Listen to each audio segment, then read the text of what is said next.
ये मंच की तस्वीरें, मुख्य अतिथि प्रधानमंत्री हैं, उनके बाईं ओर मुख्यमंत्री योगी आदित्यनाथ, दाहिनी ओर गवर्नर आनंदीबेन पटेल। और अब आप देखिए ये स्वागत शिक्षा मंत्री धर्मेंद्र प्रधान के द्वारा। ये देखिए आप।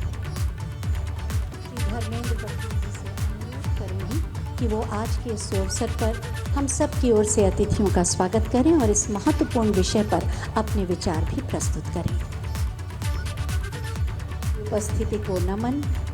और अब मैं माननीय श्री धर्मेंद्र प्रधान जी से अनुरोध करूंगी कि वो आज के इस अवसर पर हम सब की ओर से अतिथियों का स्वागत करें और इस महत्वपूर्ण विषय पर अपने विचार भी प्रस्तुत करें। शिक्षा मंत्री धर्मेंद्र प्रधान अब संबोधित करने जा रहे हैं। प्रधानमंत्री का स्वागत करने के बाद ये भारत के सबसे लोकप्रिय जननेता यशस्वी प्रधानमंत्री जो लोकसभा में वाराणसी का प्रतिनिधित्व करते हैं, माननीय श्री नरेंद्र मोदी जी, उत्तर प्रदेश की महामहिम राज्यपाल श्रीमती आनंदीबेन पटेल जी, उत्तर प्रदेश की लोकप्रिय मुख्यमंत्री योगी आदित्यनाथ जी, केंद्रीय शिक्षा मंत्रालय में मेरे सहयोगी डॉक्टर सुभाष सरकार जी, अन्नपूर्णा देवी जी, डॉक्टर राजकुमार रंजन सिंह जी, उत्तर प्रदेश के उच्च शिक्षा मंत्री श्री योगेंद्र उपाध्याय जी, उत्तर प्रदेश की तकनीकी शिक्षा मंत्री श्री आशीष पटेल जी, प्रदेश के उच्च शिक्षा राज्य मंत्री आदरणीय रजनी तिवारी जी, देश की वरिष्ठ विद्वान शिक्षा नीति के ड्राफ्टिंग समिति की अध्यक्ष डॉक्टर के कस्तूरीरंगन जी,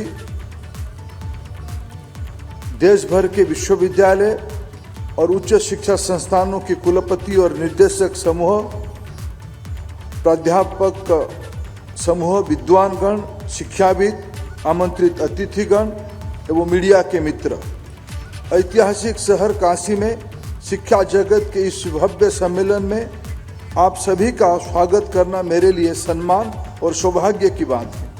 इसीलिए मैं इस शाश्वत शहर के आराध्य काशी विश्वनाथ की चरण में विनम्र प्रणाम करते हुए अपनी बात आरंभ करता हूँ। ये सबसे पुरानी जीवंत शहर है जो प्राचीन काल से ही ज्ञान एवं सिखाने का विश्व विख्यात केंद्र रहा है।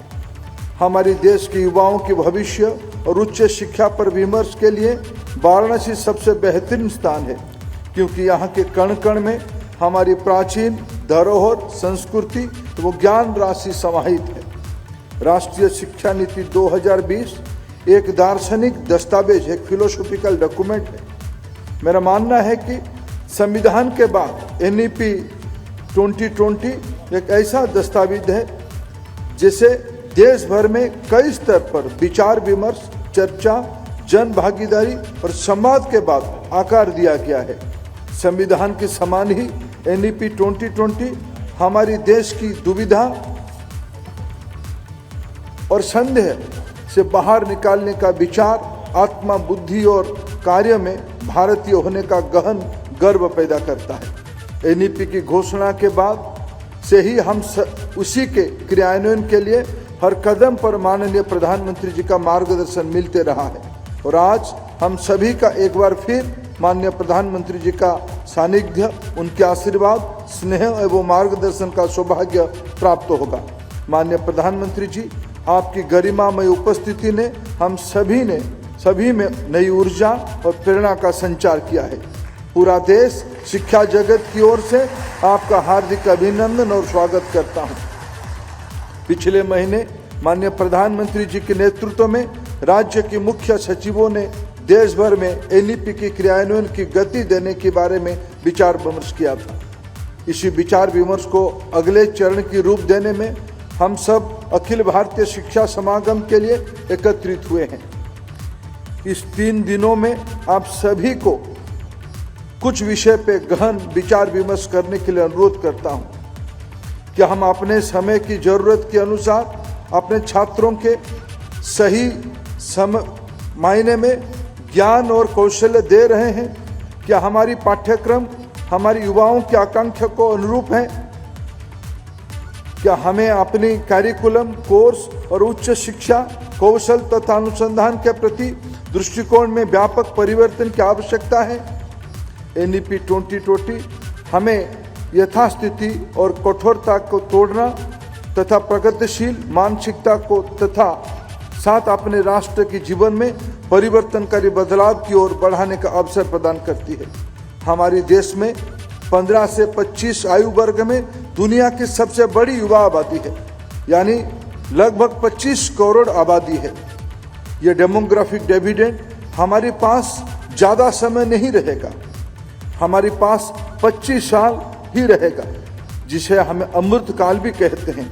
ये सुनिश्चित करने के लिए हम सब युवा की ऊर्जा, क्षमता और पूरी तरह से उपयोग कैसे करें और ज्ञान तथा शिक्षा के क्षेत्र में पूरी दुनिया का नेतृत्व करें, यही NEP 2020 की दिशा दर्शन है। विश्वविद्यालय और उच्च शिक्षा संस्थान ने केवल विद्यार्थी और शिक्षकों के जीवन की बेहतरी बनाने के लिए नहीं है, बल्कि एक राष्ट्र में सभी जीवन के कल्याण के लिए उद्दिष्ट है। हमारी राष्ट्र की ज्ञान परंपरा की जड़ें कई सदियों गहरी है और NEP इसी भारतीय ज्ञान परंपरा की आधार पर मजबूत नींव स्थापित करके देश की शिक्षा व्यवस्था को भविष्य की स्वर्णिम आकार देना चाहती है। 21वीं सदी ज्ञान की सदी है।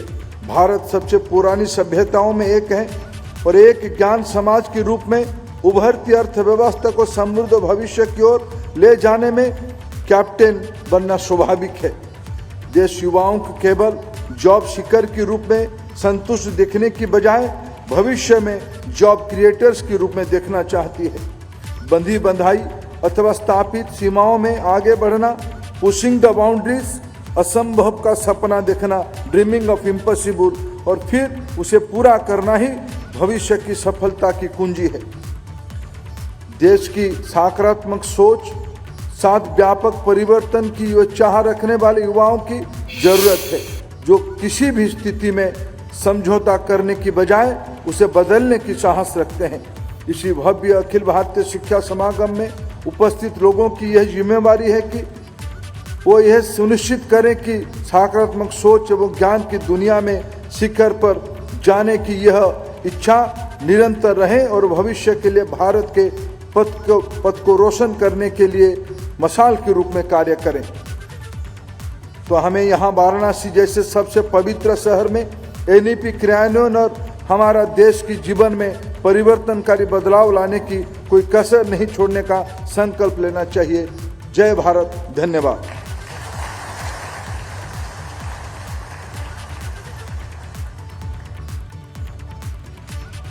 बहुत बहुत धन्यवाद माननीय।